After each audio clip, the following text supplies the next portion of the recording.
Newcastle United have beaten Nottingham Forest by 4-3, with all 4 of Newcastle's goals coming within 11 minutes. And in this video, we're going to be taking a look at how they did it. We're going to be looking at all 4 Newcastle goals and breaking them down to figure out what they did so well.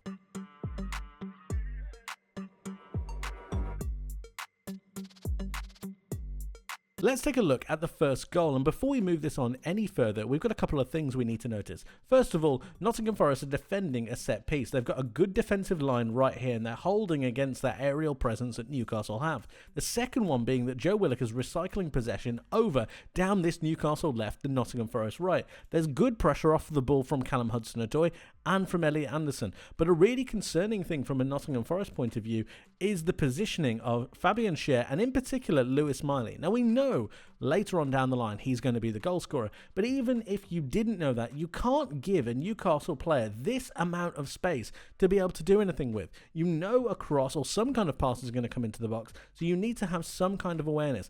I think you need Morgan Gibbs-White just to be a little bit aware of this, or at least one of the Nottingham Forest players to be aware of Lewis Miley in this particular position. If we move it on just a touch, you've got a good cross being whipped in by Lewis Hall. It comes round and ends up going straight towards Lewis Miley. Again, no Nottingham Forest player have really caught on to this, and look at the amount of time and space he's got. It's far too great, but don't let that take anything away from the quality that Lewis Miley shows in just a second. He takes the ball pretty brilliantly, he controls it, and then drives towards his left foot. It's then at this point that he's able to have a shot. It's low, it's hard, and it goes through these Nottingham Forest players into the back of the net, but the quality of the strike and the preciseness of the hit means that it goes through those bodies into the back of the net. It's a really well worked goal, but again, some things that Nottingham Forest could do a little bit better on, but don't let that take away the quality from this brilliant strike from Lewis Miley.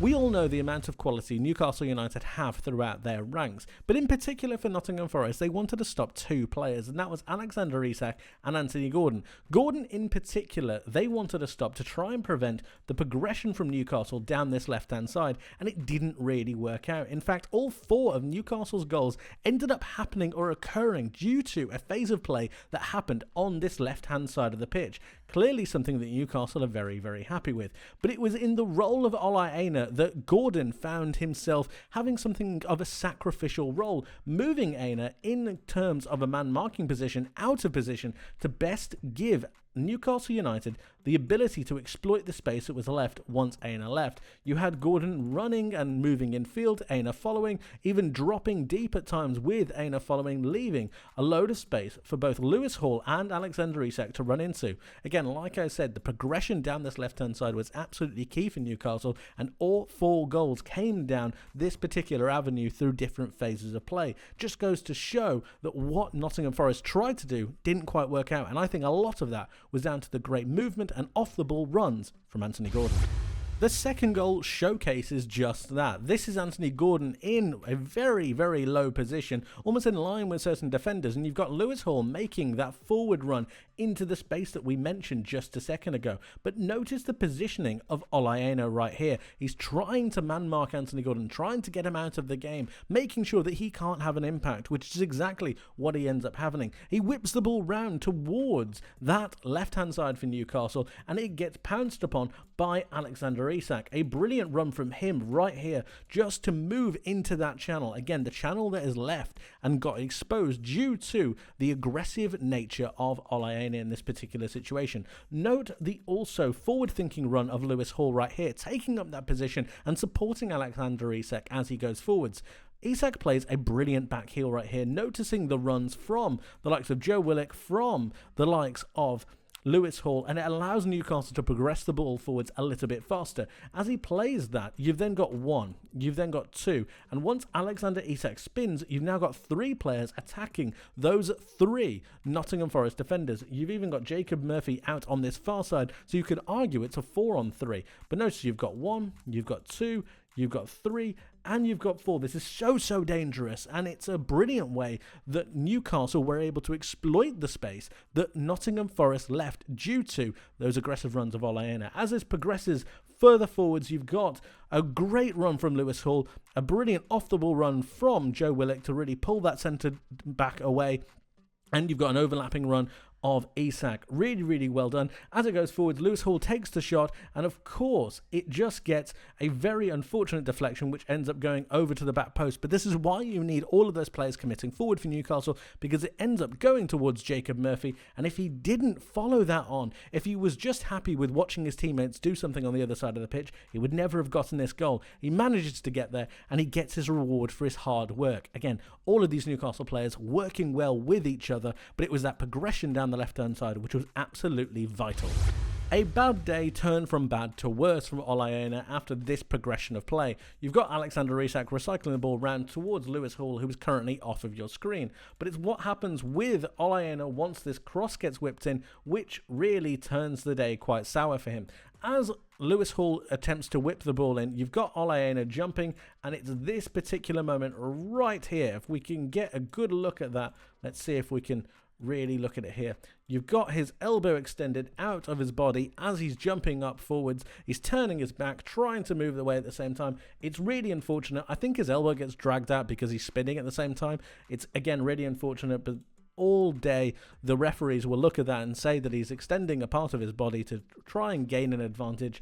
I don't want to see handballs given for that. I don't want to see penalties given for that, but it's in the rules and the referees are always going to give it. And once they give it, you know that Alexander Isak is going to convert. And that was their third goal in this game. Again, through progression, down that Newcastle left, the Nottingham Forest right. Last but certainly not least, let's take a look at Newcastle's fourth goal in 11 minutes. You've got Lewis Hall on the ball right here. Again, progressing the ball down this left-hand side. We've said that quite a lot in this video. But he's going to be playing the ball into Joe Willock, who's going to be making a great run forwards down this left. Chris Wood is going to try to follow him. But in this particular example, we're going to notice that Joe Willock has acres of space to run into. Now, that's really interesting. And that is because of the run that Anthony Gordon has made through into a central area. This has dragged away Olayena and given that space to be exposed and exploited yet again. It's really well done by Gordon, understanding the position that he's in, understanding the situation that he's in, to best facilitate and give his teammates the option to go forwards. Again, exploiting all of this space. As it progresses forwards, you've got a really good run from Alexander Isak. The top forward that he is never going to stand still and watch this progress. You've got Joe Willock needing an option, and that is where Isak comes in. He makes a brilliant run here through this centre-back pairing, and it's a small run, it's a slight run, but it's a run that drags away and gives himself a little bit of space. You've got the line being held by the two centre-backs, and this pass from Joe Willock is really good. The run from Isak is pretty fantastic, and again, it gives them the space that they can go and exploit, that they can go and utilize. It's really well done, and it's absolutely devastating play. And once you get the ball to Alexander Isak in this situation, the ball gets played through. Once you get him here, it's always going to be danger time. It's always going to be difficult to try and stop him. And then once he gets a shot off, yes, it gets deflection. Yes, it goes over the goalkeeper. Is it fortuitous? Possibly. But I think you could argue that Isak, even without the deflection, could well have scored, considering his goal-scoring capability and also considering his calibre. It was a fantastic 11 minutes from Newcastle, which ended up seeing them pulling through in the 90. Of course, Nottingham Forest get a couple goals back. It was a sensational game, but those 11 minutes were a real highlight. Fantastic attacking display from them. But of course, guys, let me know your thoughts in the comment section below. I would love to hear from you. Let me know your thoughts on Newcastle and how well you think they did in this match. Let me know your thoughts. I'd love to hear from you. Thank you ever so much for watching. I hope you enjoyed. I hope you learned something new, and I hope to see you in the next one. But until then, my friends, take care.